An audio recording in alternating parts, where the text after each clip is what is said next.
안녕하세요. 크리스찬 독서실입니다.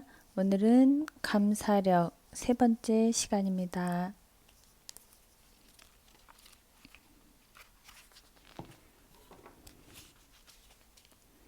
바닥 감사론. 나는 암 환우들을 섬기는 의사로서 암 환우를 대하면서 많은 깨달음을 얻는다. 우선 암에 걸렸다는 것을 안 즉시 자신이 추구하던 모든 것의 무가치함을 깨닫고 인생의 모든 짐을 내려놓게 된다. 돈과 권력과 명예와 인기, 심지어 평생 붙잡고 살았던 좌우명과 자존심마저 무의미해진다. 한 번은 암 환우들을 위한 사랑 한 그루 힐링 캠프를 진행하다가 그들의 넘치는 감사에 놀라움을 금치 못했던 적이 있었다. 한 50대 여성은 암에 걸리기 전에는 정신없이 살았는데 이제 제정신이 든 것 같다. 지금까지 인생을 헛되게 살았는데 이제 제대로 된 인생을 사는 것 같다. 한 송이 꽃, 푸른 하늘, 맑은 시내, 은은한 달빛, 한 줌의 흙, 한 줄기 호흡, 한 번의 맥박, 모든 것이 감사할 뿐이다 라고 했다. 참석자 모두들 깊이 공감하며 범사에 감사를 표했다. 암에 걸린 것은 불행이지만 감사하는 사람에게는 암도 축복이다. 암에 걸린 것에 감사할 줄 아는 분들이 완치가 잘 된다. 백혈병으로 투병하며 많은 환우들에게 감동을 준 이정표 어린이의 글을 대하며 조용한 충격을 받은 적이 있었다. 진정한 교육이 무엇일까? 자녀에게 무엇이 소중한가를 생각하게 만들었다. 난 비싼 등록금을 내고 사립학교에 다니는 친구들, 학원에서 과외받는 친구들 전혀 부럽지 않아. 왜냐고? 난 병원이라는 학교에서 소아백혈병이라는 전문 과목을 1년 동안 온몸으로 배웠고 매일 숨쉬고 살아있는 게 얼마나 대단하고 감사한 일인지 알잖아. 난 친구들이 감히 상상도 하지 못하는 1억짜리 고액 과외를 받았어. 파란 하늘, 맑은 공기 이런 걸 느끼기만 해도 얼마나 행복한지 몰라. 학교 다닐 때는 운동장에 흙을 밟고 다니는 게 당연하다고 생각했는데 지금은 그 흙이 너무 감사해. 한 줌 흙을 떠서 혹시라도 거기서 지렁이가 나오면 오 아가 하며 살아 꿈틀대는 모습에 감격할 거야. 이정표 어린이의 글은 삼중고를 딛고 우뚝 선 헬렌 켈러의 사흘만 볼 수 있다면 이라는 글을 방불케 한다. 이 글은 가장 소박한 꿈이 가장 아름다운 꿈이고 이 꿈은 감사하는 사람에게 언제나 열려 있고 즉시 실현 가능함을 보여준다. 나는 너무나 아름다운 인생을 살았다. 내 인생에서 행복하지 않은 날은 하루도 없었다. 삼중고의 장애를 극복한 인류의 위대한 스승 헬렌 켈러가 죽음을 앞두고 남겼던 말이다. 그녀가 남긴 단 사흘만 눈을 뜰 수 있다면 이라는 글은 우리가 누리는 평범한 것이 얼마나 소중한 것인지를 보여준다. 첫날에는 나를 가르쳐준 선생님을 찾아가 그분의 얼굴을 보겠습니다. 그리고 산으로 가서 아름다운 꽃과 풀과 빛나는 노을을 보고 싶습니다. 둘째 날에는 새벽에 일찍 일어나 먼동이 트는 모습을 보고 싶습니다. 저녁에는 영롱하게 빛나는 하늘의 별을 보겠습니다.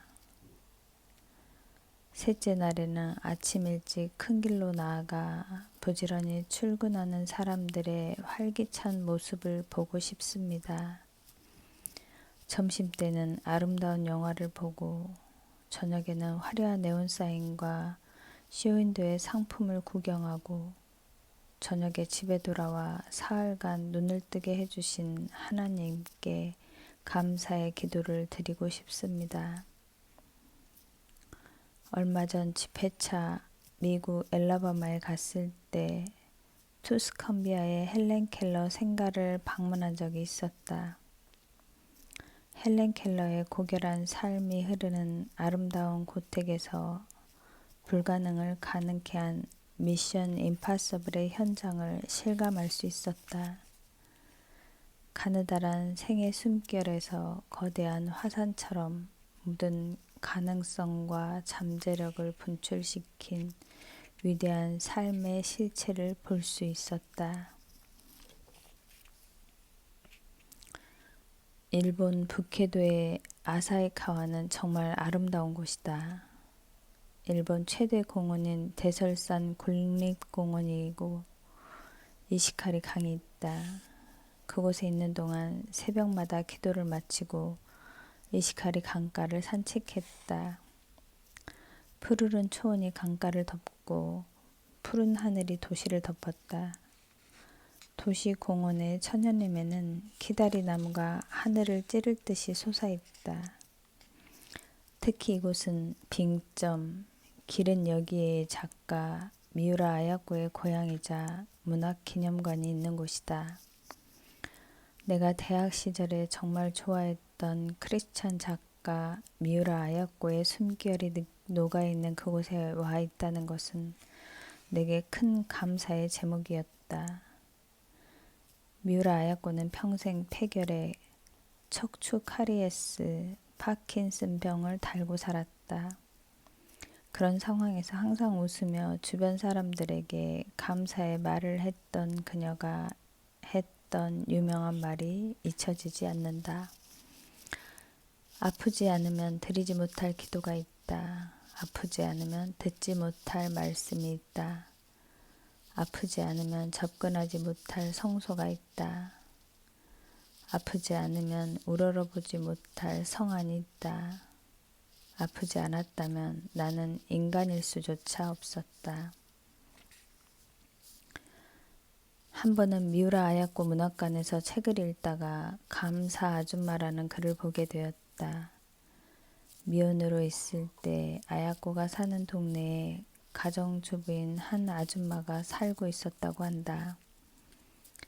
무슨 일이 있어도 감사하는, 범사에 감사하라는 말씀을 실천하는 분이었는데 아무리 힘든 일, 짜증나는 일이 있어도 감사하는 습관을 가진 분이었다. 그런데 하루는 아사히카와에 닷새 동안 억수같이 비가 내렸다. 당시 도저히 감사할 수 없는 상황이어서 아야코는 감사 아줌마가 이 상황에서도 감사할까 하며 우중에 그분 집을 방문하게 되었다. 그런데 놀랍게도 아주 밝고 행복한 얼굴로 아야코를 맞으며 요즘 너무 감사하고 있다고 했다. 그래서 이렇게 비가 오고 주변에 피해들이 많은데 어떻게 감사할 수 있느냐고 물었더니 5일 동안 비가 나눠서 내린 것에 너무나 감사하고 있다. 만일 그 비가 하루에 다 몰아서 쏟아졌다면 어떻게 할 뻔했냐라고 답하더라는 것이었다. 오래전에 중앙정부의 요직에 있던 분이 서울구치소에 수감된 적이 있었다. 당시 WTO 체제에 반대하는 농민들과 이것을 강행하던 정부 사이에서 고민하다 농민들의 입장을 대변했는데 비리 혐의로 갑자기 수감된 것이었다. 마침 내가 출석하던 교회의 성도였는데 목사님이 그분을 면회하러 갔다가 오히려 큰 위로받고 왔다고 하시는 게 아닌가. 그분에게 구치소에서 자기가 여기에 있는 것이 너무 감사하다는 고백을 들은 것이다. 저는 최근 심각한 스트레스로 인해 중증 고혈압 환자가 되었고 매일 잠 못 이루며 언제 잘못될 줄 모르는 위중한 상황이었는데 갑자기 조용한 장소에서 하루 종일 자고 마음껏 휴식할 수 있게 되어 너무나 감사합니다라는 고백을 통해 모두들 큰 도전을 받게 되었다. 나중에 그분은 무혐의로 풀려나고 이후 총선에서 야당 국회의원에 출마해서 당선되었다는 이야기를 들었다. 그분 덕에 나는 바닥에 있을 때 감사하는 사람이 진정한 영웅이 아닐까 하는 생각을 하게 되었다.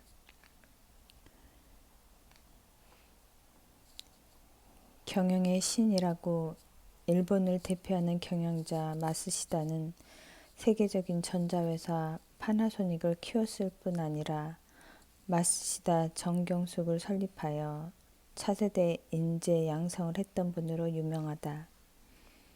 그는 자신이 하늘로부터 가난함과 허약함과 못 배운 서름이라는 세 가지 큰 선물을 받았다고 고백하고 있다.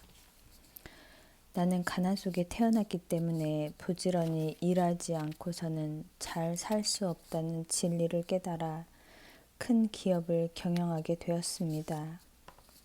또 허약하게 태어난 덕분에 건강의 소중함도 일찍 깨달아 몸을 아끼고 건강관리에 힘써 지금 90살이 되었어도 30대의 건강으로 겨울철 냉수마찰을 하고 있지요. 학업은 초등학교 4학년을 중퇴했기 때문에 항상 이 세상 모든 사람을 나의 스승으로 받들어 배우는 데 노력한 덕에 많은 지식과 지혜를 얻었습니다. 남들이 보기에는 제 환경이 더없이 불행해 보일지 몰라도 제게는 이 모든 것이 하늘이 준 선물이자 기회입니다라며 모든 환경을 주신 하늘에 평생 감사하며 살았다. 그는 바닥 인생이었지만 세상을 거꾸로 보는 법을 일찍부터 깨달아 일본 재계의 전설이 되었다.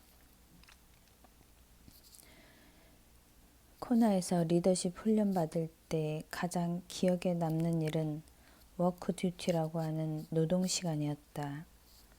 3개월 동안 주 5회 하루 2시간씩 노동 사역을 하는 것인데 내게는 학교 입구에 있는 임팩트 빌딩을 청소하는 일이 주어졌다. 그 빌딩에 22개의 쓰레기통과 4개의 화장실을 청소하는 일이었다. 내게는 서울대병원 인턴과 삼사관학교에서 군의관 훈련 시절 이후 처음 해보는 밑바닥 경험이었다. 그런데 그 시간이 내게는 훈훈한 감동이 있는 즐거운 시간이었다. 아열대의 더위를 머리에 이고 큰 쓰레기통 2개를 밀면서 쓰레기차로 이동하는 시간이 오히려 감사의 시간이었다. 이 모든 일이 이 대학에서 공부하는 차세대 리더십들을 위한 헌신이라는 생각에 남모르는 기쁨이 있었다. 또한 사무실에서 근무하는 분들과 즐겁게 대화하는 여유도 있었기에 잊혀지지 않는 감사의 시간들이었다. 감사는 모든 것을 갖춘 사람이 하는 것이 아니다. 부족함이 있을 때 오히려 감사하게 된다. 감사는 모든 것을 가진 사람이 하는 것이 아니다. 오히려 상실을 경험할 때 감사하게 된다. 감사는 정상에 있는 사람이 하는 것이 아니다. 오히려 바닥을 경험할 때 깊은 감사가 나오는 법이다. 감사하며 사는 사람에게는 실패가 없다. 그리고 감사는 어떤 상황에서도 삶을 바꾸는 가장 신비롭고 실제적인 비결이다. 감사는 삶 자체를 바꾸고 삶의 결과까지도 바꾼다. 어떤 결과도 궁극적으로 수용하는 마법이다. 그래서 감사 불패, 감사의 삶에는 실패가 없다. 나는 사람을 차별하지는 않지만 감사하며 사는 사람을 잘 알아본다. 감사하는 사람과 감사 없는 사람은 똑같은 시공간 속에 살아도 표정과 삶의 열매가 다르다. 감사하며 사는 사람은 얼굴이 맑고 평안하다. 결과를 의식하지 않고 내려놓음의 삶을 살기에 자유함이 있다. 진정한 자유인이 되려면 감사를 회복해야 한다. 감사는 많은 일을 할 수 있는 역량, 즉 멀티플레이어가 되는 비결이다. 멀티플레이어의 비밀은 한 가지 일을 할 때 다른 일을 잊어버리는 것이다. 즉 하나의 스위치를 켤 때 다른 스위치들이 꺼져야 멀티플레이어다. 다른 일들이 잘 마무리되지 않으면 한 가지 일에 몰두할 수 없다. 어떤 상황에서도 일을 잘 마무리하는 비결이 바로 감사이다. 아직 미완성이고 많은 문제가 있어도 감사로 마무리하면 다른 일에 집중할 수 있다. 그래서 감사하는 사람에게는 동시에 많은 일을 성취할 수 있는 역량이 자라게 된다. 감사에 머물기. 베토벤의 3번 교향곡 영웅은 합창으로 유명하지만 막상 그 곡을 작곡자는 들을 수 없었다는 것은 잘 알려진 일화이다. 악성 베토벤은 청각장애로 거의 소리를 듣지 못하게 되었을 때 영혼의 귀를 열어주신 창조주께 감사했다고 한다. 그 감사가 모든 부정적인 요소를 극복하고 위대한 작품들을 탄생시킨 것이다. 베토벤은 비극적인 소식을 듣고 그 자리에서 하나님 감사합니다. 이제 저에게 마음으로 들을 수 있는 귀, 영혼으로 들을 수 있는 귀를 주시옵소서라는 기도를 했다. 베토벤의 위대한 작품들은 역경의 풀무불을 통과하면서 터져나온 영혼의 샘, 감사의 우물에서 포올린 곡들이다. 1001년부터 2000년까지 1000년 동안 인류의 가장 큰 공헌을 한 인물 1위로 꼽힌 토마스 에디슨은 자신의 청각장애가 오히려 연구에 몰두할 수 있는 계기가 되었다고 감사했다. 소년 시절 열차 구석에서 실험하다 불이 나서 승무원이 자신을 열차 밖으로 내던졌는데 그때 고막이 파열되어 평생 고통을 받았다고 한다. 그러나 이러한 상황에서도 항상 저는 잡음을 못 듣게 되어 연구에 몰두하게 된 것에 감사합니다. 자신은 항상 부족하기 때문에 부족한 모든 것에 감사합니다. 라는 고백을 했다. 그런 감사하는 태도가 많은 발명품을 통해 영향력 있는 삶으로 연결된 것이다. 삼중고의 여인 헬렌 켈러는 역경에 대해 끊임없이 감사하며 살았다고 한다. 그리고 조금도 위축되지 않고 모든 인생의 도전에 대해 정면 대결하며 인생은 과감한 모험이거나 아무것도 아니다라고 외쳤다. 그 위대한 삶을 가능케 한 것은 범사에 항상 감사하는 것이었다. 나는 나의 역경에 대해서 하나님께 감사합니다. 왜냐하면 나는 역경 때문에 나 자신, 나의 일, 그리고 나의 하나님을 발견했기 때문입니다. 나는 눈과 귀와 혀를 빼앗겼지만 내 영혼을 잃지 않았기 때문에 그 모든 것을 가진 것이나 마찬가지입니다.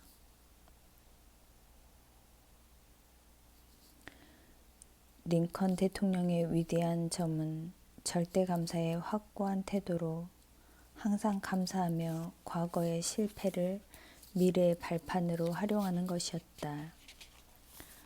그는 대통령이 되기 전 7차례나 낙선했지만 실패의 늪에 빠져 허우적거리지 않았다. 낙선된 사실을 알고 난 뒤 그가 처음으로 한 일은 이발소에 가서 머리를 자르는 것이었다. 그러고 나서 몸을 씻은 뒤 그동안 고생한 육체를 위해 휴식을 취하면서 자신에게 벌어진 모든 상황에 대해 감사했다고 한다.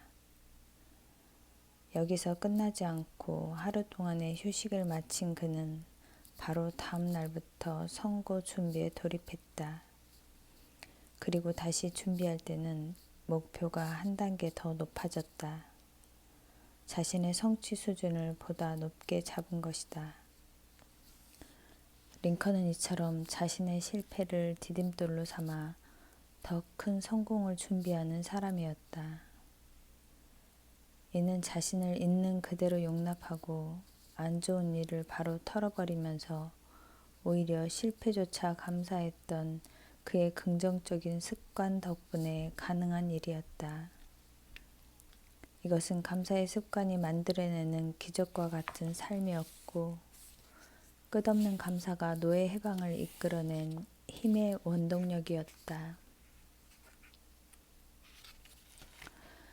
세계적인 기부왕 폴 마이어는 젊은 시절 취업 면접에 57번이나 떨어졌지만 모든 생각의 패턴을 감사 마인드로 바꾸어 35개의 회사를 운영하는 경영자가 되었다. 그는 내가 19세 이후에 설립한 100개의 회사 중 65%는 생존하지 못했다. 그런데 이 실패 속에서 나는 감사하는 법을 배웠다. 더구나 이를 통해 나는 더 강한 정신력과 예리한 감각을 가지게 되었다. 모든 실패에는 실패보다 더욱 유익한 씨앗들이 숨겨져 있었다. 그는 어린 시절 내 아버지는 나에게 모형 비행기를 사주지 않았다. 대신 나에게서 설계하는 방법과 원자재를 골라 직접 만드는 법을 가르쳐 주셨다. 결국 나는 내가 제작한 모형 비행기로 상을 탈 수 있었다. 또한 아버지는 나에게 새 자전거를 사주지 않았다.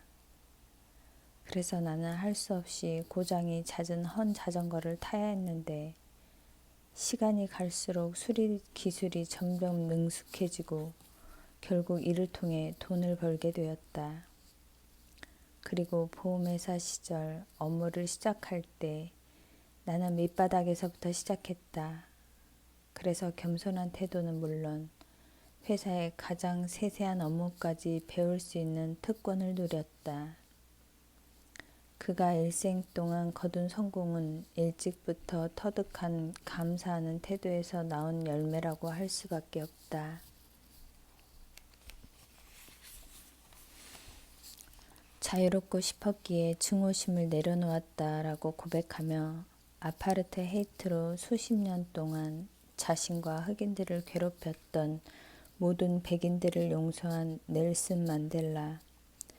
새로운 화합의 국가를 탄생시키고 90세가 넘어서도 세계적인 이슈를 붙들고 씨름했던 세계 인권운동의 상징이자 인류의 멘토였던 넬슨 만델라.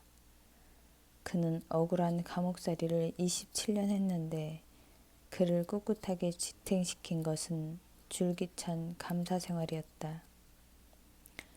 그는 바라볼 수 있는 하늘의 감사, 딛고 설 수 있는 땅의 감사, 마실 수 있는 물 한 잔의 감사, 먹을 수 있는 음식 한 끼의 감사, 강제 노역 시간마다 일할 수 있는 기회에 감사하며 모든 환경에 감사한 것이다.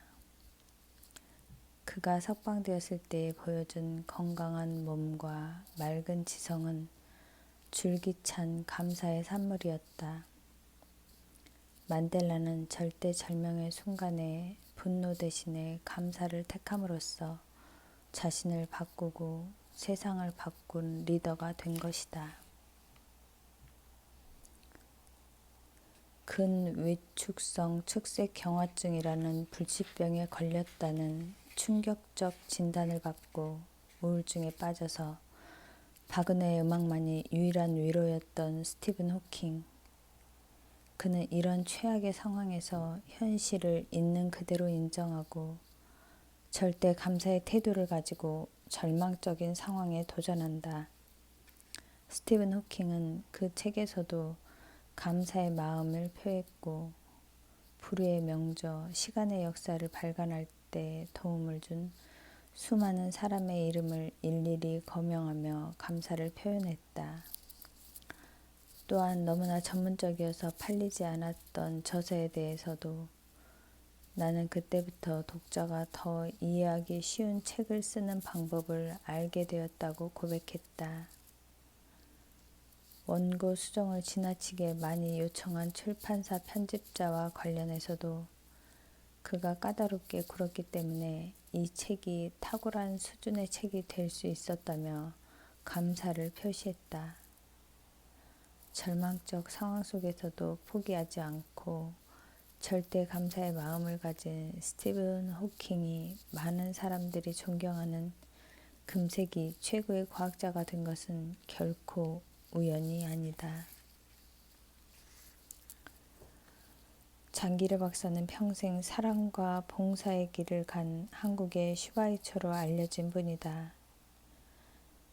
이광수의 소설 사랑의 실제 인물이기도 하고 우리나라에서 가난한 자들을 위한 민간 의료보험을 최초로 도입한 분이기도 하다.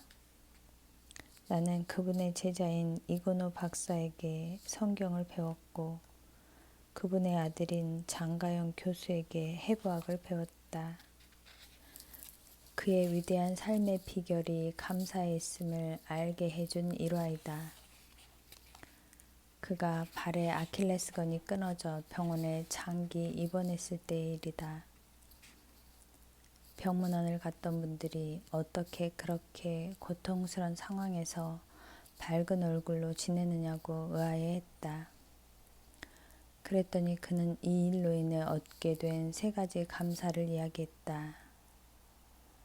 그분은 자신의 힘으로 모든 것을 이룬 것처럼 생각했던 교만을 깨닫게 되어 감사, 그동안 만나보지 못했던 많은 친지와 제자들을 만날 수 있게 됨을 감사, 그동안 바빠서 읽지 못했던 책들을 병상에서 조용히 읽을 수 있음을 감사한다는 것이다. 범사에 감사하며 사는 것이 행복의 비결이다. 이무석 교수는 정신과 의사로 유명한 분이다. 어떤 상황에서도 항상 밝게 웃는 모습이 잊혀지지 않는다. 그분은 자신의 머리가 벗어진 것에 대해 항상 자랑스럽게 이야기한다. 그리고 감사해야 한다.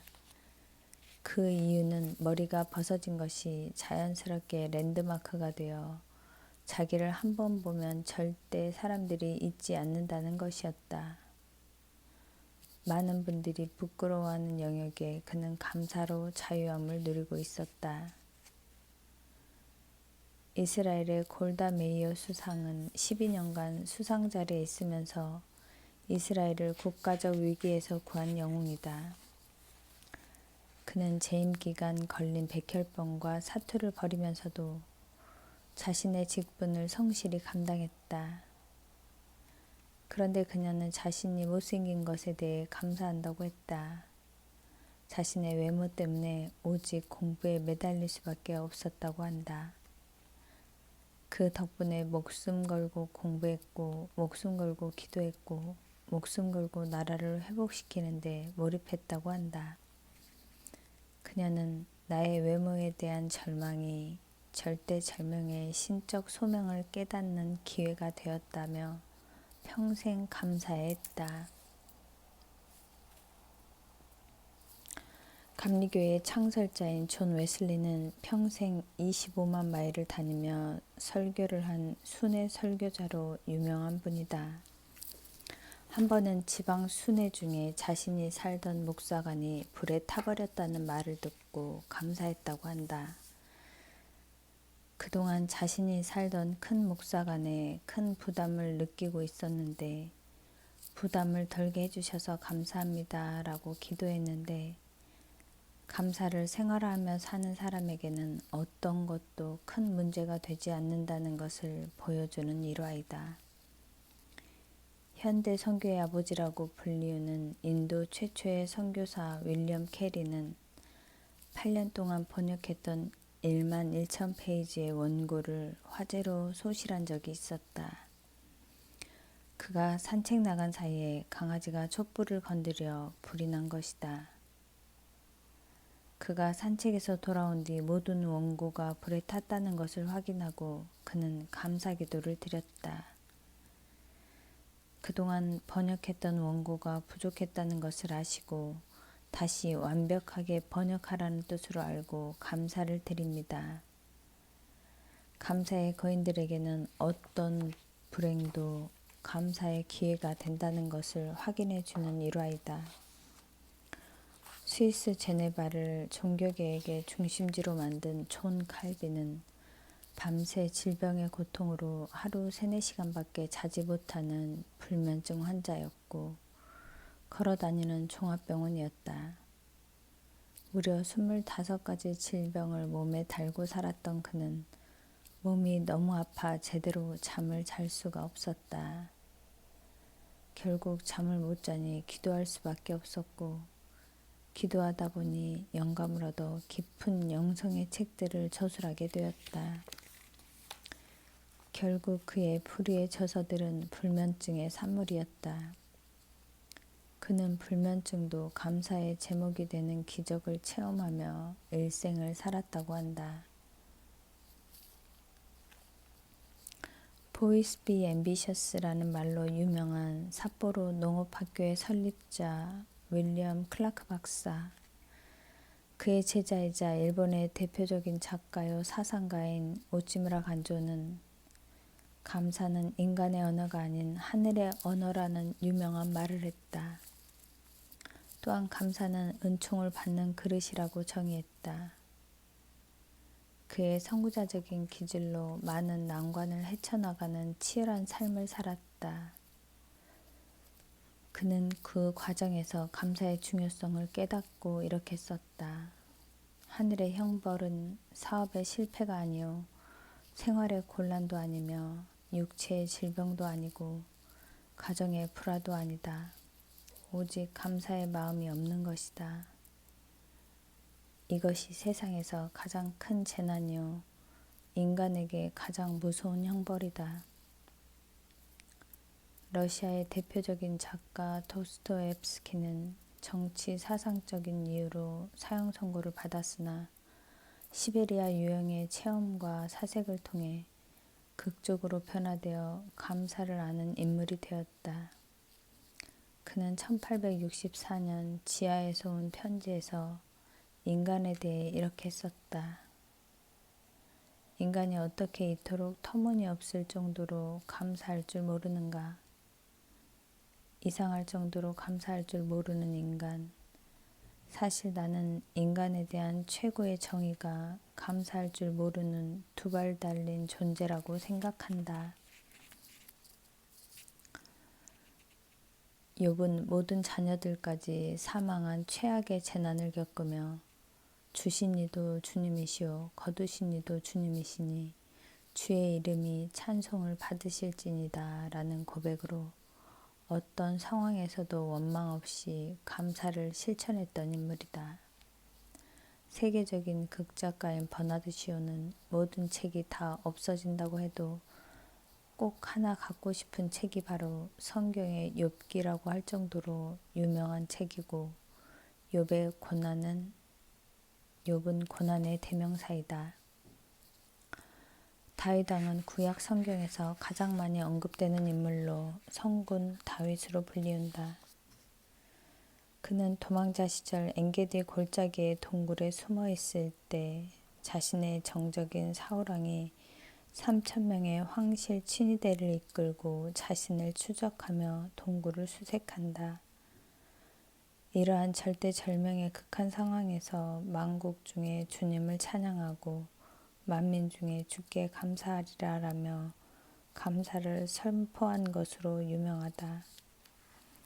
사도 바울은 아시아에 국한된 선교 여행을 하다 어느 날 부르심을 받고 과감하게 바다 건너 유럽으로 진출한다. 토인비는 당시 사도 바울을 실은 배가 오늘날의 유럽을 실은 배였다는 유명한 말을 했다. 지금의 그리스 영토인 빌립보에 첫 발을 디딘 바울은 복음을 전하다 감옥에 갇힌다. 거기서 죽도록 매를 맞고 고통스러운 상황에서 그는 동료인 실라와 함께 주께 감사하고 찬송한 인물로 유명하다.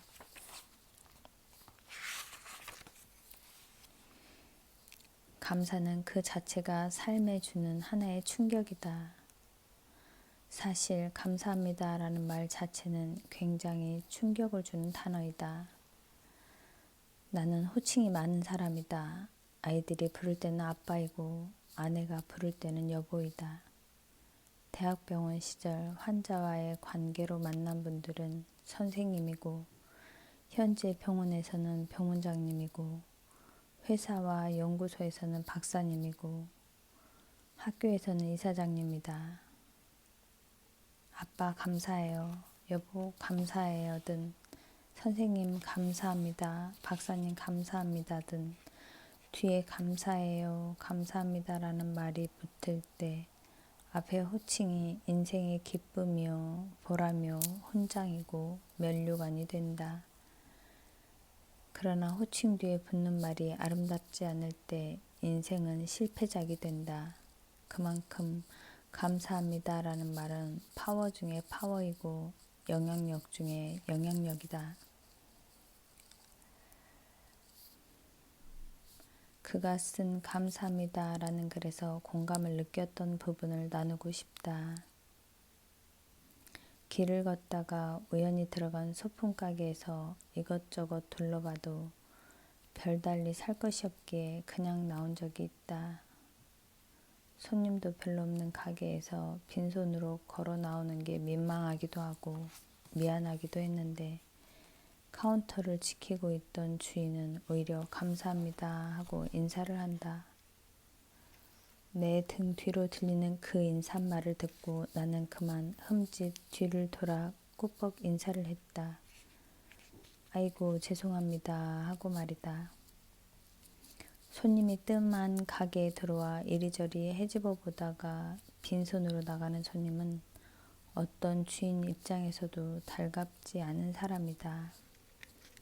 감사합니다 라는 말 대신에 안녕히 가세요라고 했으면 차라리 나았을 것 같다. 내 등 뒤로 외치는 감사합니다라는 인사는 감사할 일을 하지 않았던 나에게 일종의 죄책감을 느끼게 했다. 어쩐지 무임승차 같은 기분이 들었다. 별달리 한 일도 없는데 큰 선물을 잘못 받은 것 같았다. 이 글처럼 감사는 한 인격에 대한 총체적인 충격이다. 감사는 병든 사이를 치유하고 관계를 회복시키는 특효약이다. 나의 대학 시절 멘토였던 김중곤 목사님은 사랑을 줄 수 없을 만큼 가난한 사람도 없고 사랑을 받을 필요가 없을 만큼 부유한 사람도 없다는 말을 남기셨다. 나는 이 말을 바꾸어서 감사하다는 말이 필요가 없을 만큼 행복한 사람도 없고 감사하다는 말을 할 수 없을 만큼 불행한 사람도 없다는 말을 하고 싶다. 감사는 삶을 선물로 보는 모든 자들이 고백하는 공통어이다. 또한 그는 노래는 부를 때까지 노래가 아니며 종은 울릴 때까지 종이 아니고 사랑은 표현할 때까지 사랑이 아니며 축복은 감사할 때까지 축복이 아니다는 말도 남기셨다. 사랑과 감사는 표현하지 않으면 흙 속에 묻힌 보석이다. 이 두 단어는 표현하면 할수록 빛나는 보석이 된다. 그런 의미에서 사랑합니다와 감사합니다는 충격을 주는 단어이다. 그러면 두 단어 중에 더 충격이 강한 단어는 무엇일까? 물은 답을 알고 있다의 저자 일본의 에모토 마사루 박사는 본래 눈의 결정체를 연구하던 학자이다. 그는 모는 눈의 결정체가 다르듯이 물도 결정체를 가지고 있고 상황에 따라 물 결정체가 달라지는 것을 과학적으로 입증하여 전 세계를 충격에 빠뜨린 적이 있다. 에모토 마사루 박사의 연구에 의하면 물에게 말을 들려주거나 글을 써서 보여주면 물의 결정체가 달라지는데, 특히 감사합니다와 사랑합니다 라는 말을 들려주었을 때 가장 아름답게 변한다는 사실을 현미경 사진으로 입증해 보였다. 뿐만 아니라 그 말을 다양한 언어의 글로 보여주었을 때도 동일한 결과가 나왔다. 그때 물의 결정체는 마치 활짝 핀 꽃과 같았다. 이 모습을 본 그는 자신의 일생을 순식간에 바꾸어 버릴 정도로 아름다운 결정체였다고 고백한다. 반면 나쁜 말을 했을 때 물은 아무 결정체도 보여주지 않았다. 그러나 그 이후에 기도를 했을 때 다시 물의 결정체가 보였다. 사람은 영혼을 가진 물주머니이다. 사람의 구성 성분의 70%가 물로 되어 있으니 감사합니다 라는 말을 들으면 온몸의 세포가 춤을 추며 기뻐한다고 할 수 있다. 감사를 실천하면 나도 살고 상대방도 살아나고 가정도 사회도 국가도 살아난다. 특히 태아의 경우는 90%, 신생아는 80%가 물이기 때문에 어린아이일수록 감사와 사랑을 표현하며 살아가면 아름답게 성장한다. 모든 사람을 창조주의 존귀한 형상으로 보고 감사해야 한다. 모든 만물도 살아있는 생명체로 보고 감사해야 한다. 그럴 때 온 세상은 감사의 꽃으로 뒤덮일 것이다.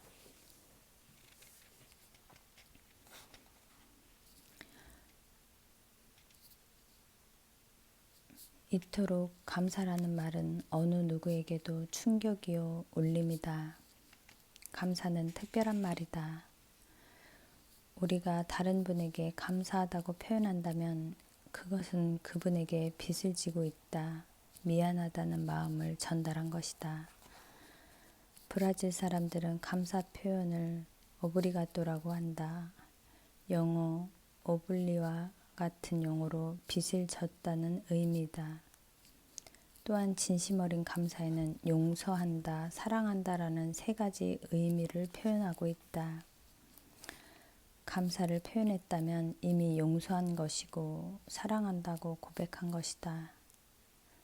감사는 폭과 깊이를 헤아릴 수 없는 심오한 단어이다.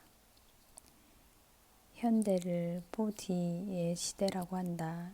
이른바 디지털, DNA, 디자인, 디비니티의 네 가지가 현대인의 관심사이다. 앞에 세 가지는 쉽게 이해되지만 영성이라는 뜻의 디비니티라는 단어는 다소 낯설기도 하다. 현대인이 4차 산업혁명으로 이어지는 디지털과 지놈 프로젝트라고 하는 인체지도, 소비문화의 꽃이라고 하는 디자인에는 익숙하지만 내면의 행복을 나타내는 지표인 영성에는 관심이 없다. 1999년 WHO는 건강을 정의하면서 신체적, 정신적, 사회적 웰빙이라는 기존의 개념에 내면의 행복을 표시하는 영적 건강이라는 새로운 지표를 제시했다. 나의 경험으로 영적 건강의 척도는 문제가 생겼을 때 불평의 시간에서 감사의 시간으로 얼마나 빨리 전환되느냐, 즉 감사력에 달려있다. 그래서 역경을 역이용해서 삶의 유익으로 얼마나 빨리 전환하느냐의 역경 활용 능력에 달려있다. 역경 활용 능력의 핵심도 감사에 있다. 영성은 얼마나 많이 감사하느냐, 깊이 감사하느냐에 달려있다. 어둠 가운데 처했을 때의 인격이 그 사람의 참 인격이다. 불평할 수밖에 없고 감사가 불가능한 상황에서 얼마나 빨리 불평 모드에서 감사 모드로 전환하느냐가 영성의 척도가 아닐까 싶다. 감사가 내적 행복의 척도인 영성의 핵심이라는 것은 당연한 것이라 할 수 있다. 감사합니다.